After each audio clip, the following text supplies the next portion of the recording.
to another deep dive. Yeah. This time, we are taking a look at the upcoming Serie A weekend. A big one. It is a big one, and it's a weird one. It's a long one. Yeah, spread out across, we've got Friday Night Football all the way through to Monday. It is, yeah. So this weekend's going to be a bit different.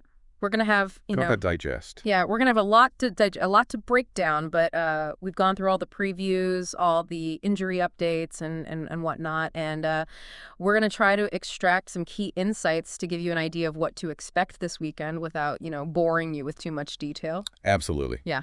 We want to give you those key takeaways. Yeah, so the big thing, obviously, is that with this long format, the really big questions, especially at the top of the table, those aren't going to be answered until Monday night. That's right. Yeah, Monday Night Football is going to be the big one. Yeah, so speaking of Monday Night Football, the match that everybody's going to be watching, I think, is Bologna against Napoli. Oh, yeah. And top of the table clash. Top of the table clash. I mean, it's absolutely huge. Huge in the title race. Yeah. Just a quick reminder, Inter are currently 3 points ahead of Napoli. Yep. So this game really has the potential to completely, change the picture. Change the picture of the Scudetto season. Oh, absolutely. Yeah. Yeah, if Napoli don't win that, then that's it for them, I think. Yeah, and Bologna have been so impressive this season. Yeah.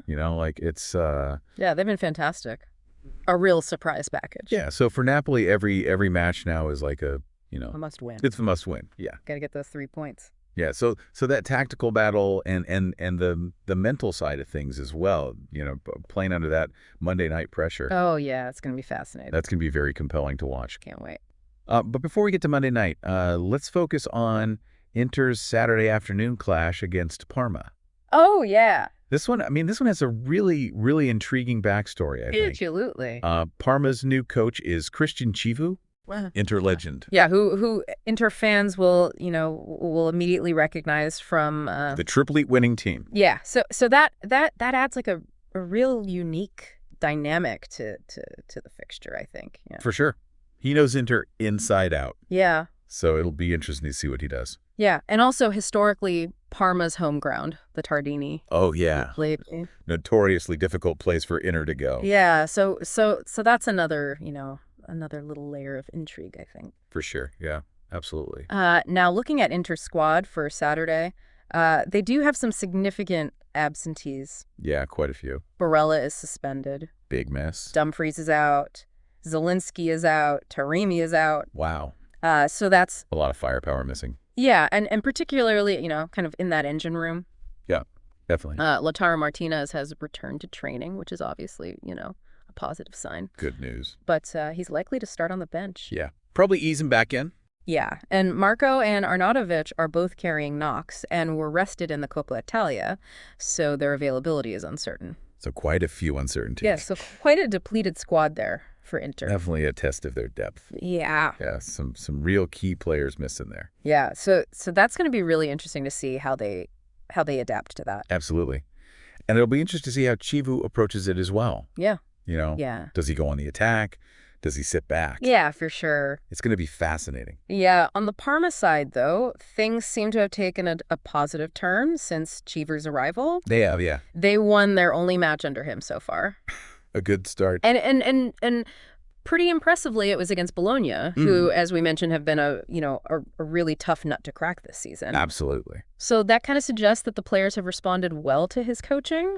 It seems so, yeah. Which, from what I've read, is being described as kind of more direct and pragmatic than what they had before. Okay, interesting. Apparently, even after a recent 0-0 draw, he was quoted as saying that the team needs to commit more fouls and receive more yellow cards. Wow. Which is a statement. Yeah, it's a bit of a statement of intent, I think. Yeah, it definitely sounds like he's trying to make them a bit more of a tough team to play against. Yeah, for sure. More cynical, perhaps. Yeah. But, sometimes you need that to get results. So that's going to be interesting to see how that plays out against Inter, with their kind of depleted midfield. Yeah, it could be a good tactic, actually. Yeah. Disrupt Inter's flow. Yeah. Make it a bit of a scrappy game. Yeah, for sure. So, I guess let's delve into the specifics of this weekend's matches now. Okay, let's do it. Starting with tonight's Friday night opener between Genoa and Udinese. All right. So for Genoa manager Vieira has some positive news on the injury front, Yeah. with Vitinha and Messias returning to the squad. Yeah. Cornet is doubtful, though. Right. And Bonizzi remains sidelined with injury. The expected lineup suggests Liali in goal, Okay. a back four of Sibeli, De Winter, Vasquez, and Martin. Heard. In midfield, we might see Friendrup partnering with Massini, although Badelj is also in contention. Okay. Supporting Pinamonti in attack, we could see Zanoli. Okay. Malinovsky potentially starting as a trequartista over Anana. Interesting. And Moretti. All right. Importantly, Moretti's recent illness doesn't seem to be a concern anymore. Good to hear. So how do you see those returning players impacting Genoa's setup? Well, I think the return of Vitinha and Messias is massive for them. Yeah. You know, Vitinha's pace in behind Messias' creativity on the ball. Yeah. That gives them a real attacking threat. Yeah. And then you've got Malinovsky potentially playing as a trequartista. Yeah. I mean, he's got the vision. He's got the passing range to unlock defenses. Yeah. So I think he could be key in creating chances for Pinamonti. Yeah. I think the midfield battle is going to be really interesting. Yeah. You know, if Friendrup and Massini can establish a solid base, then that gives those attacking players more freedom to cause some damage. Yeah, for sure. Turning our attention to Udinese now. Oh. They do have some notable absentees. All right. Thauvin Davis and Sanchez are all unavailable. Okay. Which likely means that we'll see Bravo partnering Luca in the forward line. Right. The midfield could consist of Ekkelenkamp, Karlstrom, and Lovrich. Okay. With Pyro as a potential alternative. Right. There's also some uncertainty at wingback with a Hizbu and Ada, both vying for a spot. Okay. Which might even influence their overall formation. Right. Yeah. In defense, it looks like Okoye will be in goal. Okay. Shielded by Christensen, Bial, and Soleil. Yeah. So without those attacking players, how do you expect Udinese to approach this game? Well, I think they're going to have to rely on Luca a lot. Yeah. To hold the ball up. Yeah. Bring others into play. Yeah. You know, they're going to need their midfield three to be very disciplined, both defensively, you know, protecting that back three. Yeah. And then also in transitioning the ball quickly. Yeah. When they win it back. Yeah. So it's going to be, you know, a tough ask for them. Yeah. But I think they're capable of getting a result. Yeah, for sure. Moving on to Saturday afternoon, now we have Monza hosting Como. Okay. So for Monza under Nesta, the key decision appears to be in midfield. All right. With a choice between Akpa Akpro, who offers more physicality, right, or Ziroli, who might bring more creative energy. Okay. There's also competition on the wing between Birondelli and Shiria. Right. The defense is likely to be Turati in goal. Okay. With Pereira, Izzo D'Ambrosio, and Kyriakopoulos forming the back line. Right. In attack, we're anticipating Keita and Moda to start, okay, with Caprari available as an option. Right. So what do you think that midfield selection, you know, that choice between Akpakpro and Ziroli, what does that tell us about Nesta's potential game plan? Well, I think if he goes with Ziroli, it suggests that he wants to have more of the ball. Yeah. You know, Ziroli is a good passer of the ball. Yeah. He's got a bit more creativity about him. Yeah. So I think he might try to dictate the tempo of the game from midfield. Yeah. Whereas if he goes with Akta Akpro, it's going to be a bit more, you know, physical. Yeah. More about winning those second balls. Yeah. And then releasing Keita and Moda quickly. Yeah. On the counterattack. Yeah. So it'll be interesting to see. Definitely. Which way he goes with that. For sure. For Komodovikas could lead the attack. All right. Supported by the returning Nico. Okay. And the wingers, Strefezza and Diao. In midfield, we're likely to see Dacuna and Cacaret. Right. Sergi Roberto and Cotrone might start on the bench. Okay. Defensively, Butez is expected in goal. Right. With Vojvoda and Moreno on the flanks. Okay. So Como have been a bit of a surprise this season. They have, yeah. What's been key to their success, and how do you see them approaching this away fixture? Well, I think their success has been built on a solid defense. Okay. And then they've got pace on the counterattack with the likes of Strefezza and Diao. Yeah. So I think they'll probably look to soak up pressure. Yeah. And then hit Monza on the break. Yeah. You know, away from home, they're probably not going to want to be too expansive. Yeah. So I think they'll try and keep it tight. Yeah. And then, you know, nick a goal on the counterattack. Yeah, for sure. And then Saturday evening brings us to that Parma versus Inter match that we talked about earlier. Okay, the big one. So just to reiterate Inter's personnel issues. Yeah. No Barella, no Dumfries, no Zielinski, no Taremi. Tough. Big misses. Yeah, big misses. Lautaro Martinez likely on the bench. Right. Marco and Arnautovic, questionable. Okay. A potential inter-starting 11 could be Summer in goal, Oh, Pavard Serbi and Bastoni in defense, all right. Darmian potentially, Zalewski, Fratesi, Kalhanoglu, maybe Asllani, Mkhitaryan, and DeMarco in midfield, with Thuram and possibly Martinez up front if he's deemed fit enough to start. All right. So given those absences, what's Inter's biggest challenge in this game, do you think? I think the biggest challenge is going to be the lack of Barella in midfield. Yeah. You know, he's the one who really drives them forward. Yeah. He's the one who wins the ball back. Yeah. He's the one who creates chances. Yeah. So without him, I think they're going to really struggle Yeah. to control the game Yeah. and to break down Parma's defense, Yeah. which is likely to be very organized under Chivu. Yeah, for sure. So, yeah, I think that's their biggest challenge. And the fact that the midfield's going to be, quite makeshift as well. Yeah, potentially Asllani coming in. Yeah. He's a good player, Yeah. but he's not Barella. Yeah, So exactly. it's going to be interesting to see how they cope. Yeah. For Parma, as we mentioned, Hernani should return to the midfield Okay. alongside Bernabe and Somme, All right. with Keita potentially on the bench. Mann and Almquist are likely to be on the wings, Right. with Boni leading the attack. Okay. Though Pellegrino and Jurek are also options. Right. In defense, Valenti could start over below. Okay. So a likely Parma lineup could be Suzuki in goal, All right. Del Prato, Valenti, Vogliacco, and Valeri at the back. Okay. Hernani, Bernabe, and Somme in midfield, Okay. with Mann, Boni, and Almquist forming the attack. All right.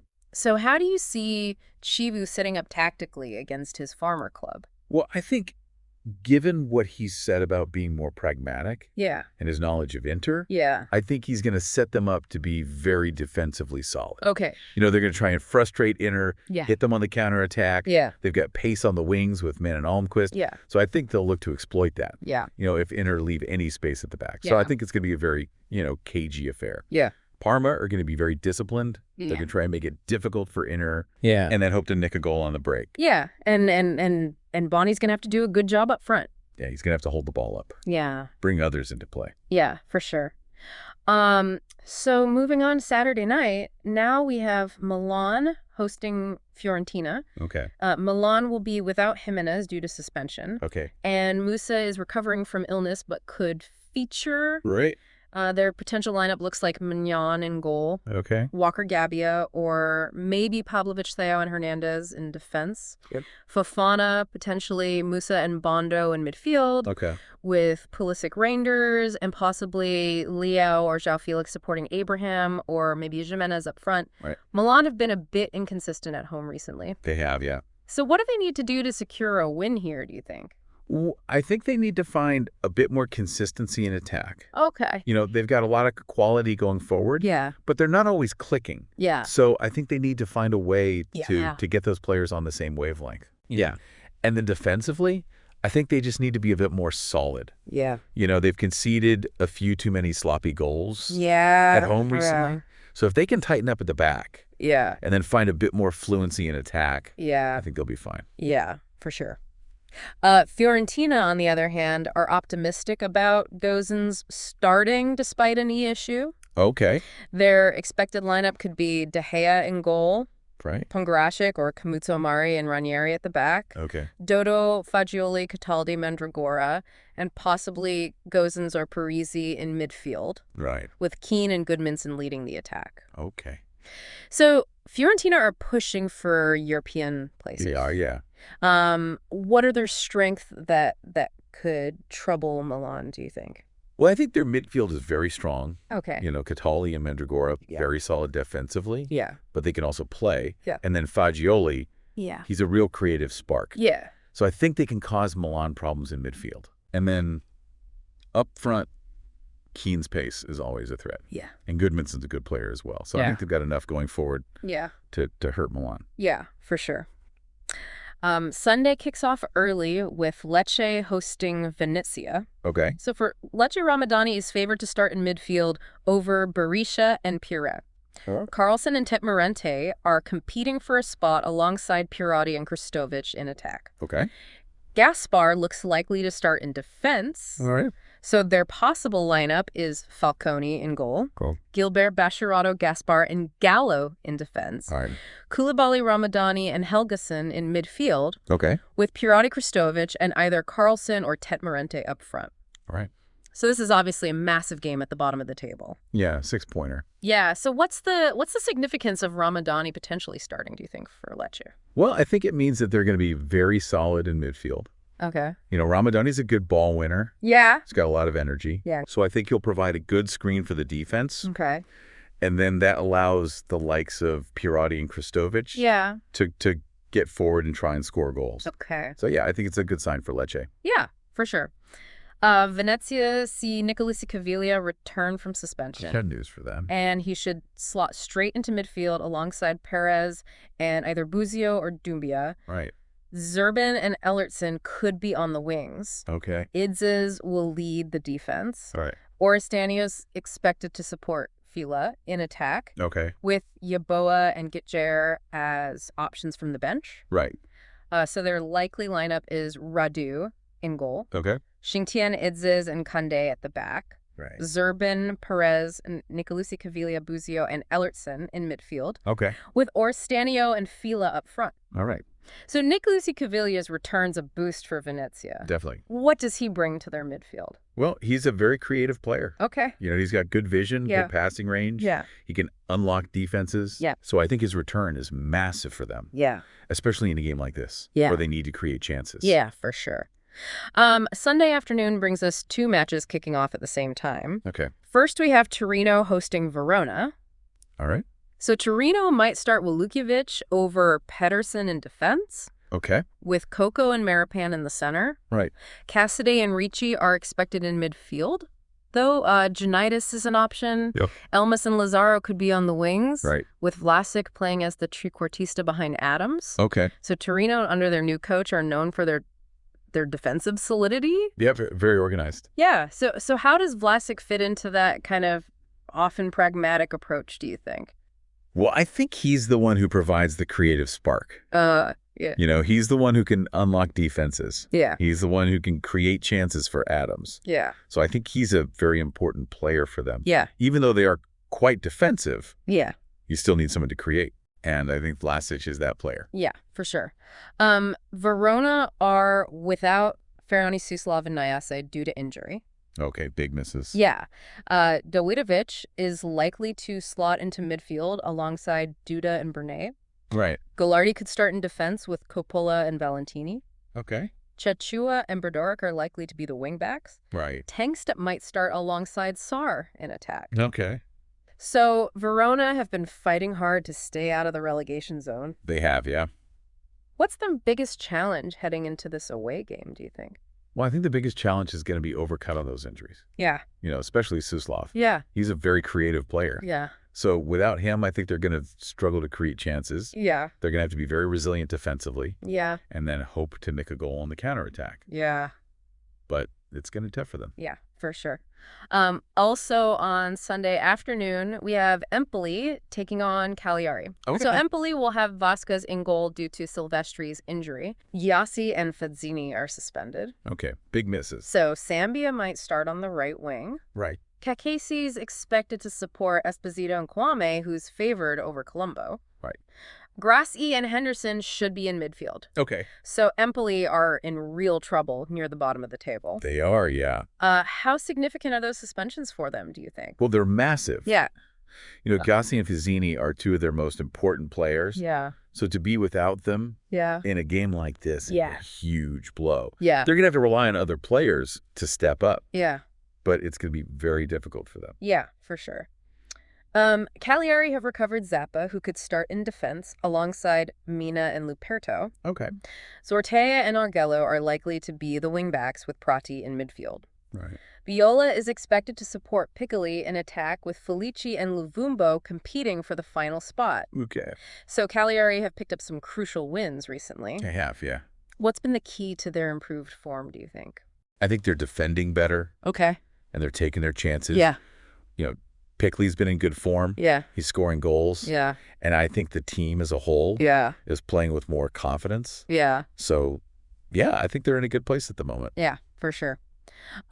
Sunday evening sees Atalanta hosting Lazio. Okay. So Atalanta welcome back Ederson from suspension, Right. and he should slot straight into midfield alongside Darun. Okay.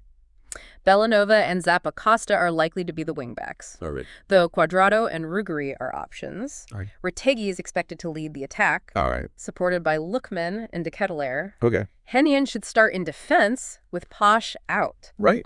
So Ederson's return is a big boost for Atalanta. It is, yeah. What does he add to their midfield? Well, he brings energy. Okay. He brings dynamism. Yeah. He's a good ball winner. Yeah. So I think he'll give them a lot more solidity in midfield. Okay. And then that allows Darun to get forward a bit more. Yeah. And dictate the play. Yeah, for sure. Lazio have Tavares back in full training, and he could start at left back. Okay. Gila returns to the center of defense. Right. Vicino will replace the suspended Guendouzi in midfield. Okay. Pedro is favored to support Dia in attack, with Castellanos as an option. Okay. So Lazio have been inconsistent this season. They have, yeah. What do they need to do to get a positive result against Atalanta?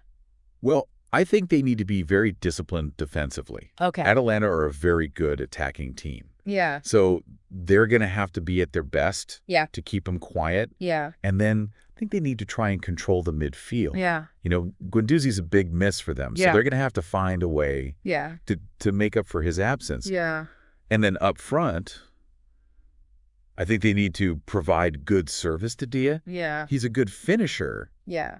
but he needs chances. Yeah. So they're going to have to create for him. Yeah, for sure. Yeah. And then finally on Monday night, the big one, Bologna against Napoli. Yeah, can't wait for this one. So Bologna are without the injured Calabria.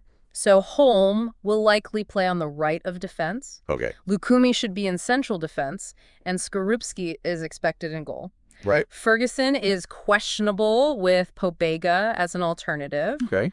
Castro is also doubtful with a foot issue. All right. So Dalinga is on standby. Okay. So Bologna have been incredibly impressive this season. They have, yeah. Even with those potential absentees, what makes them such a tough opponent? Well, they're just so well organized. Okay. They're very difficult to break down. Yeah. They've got a good balance Yeah. between attack and defense. Yeah. And they're very good on the counterattack. Yeah. So, you know, even if Napoli have most of the ball, Yeah. they're still going to have to be wary of Yeah.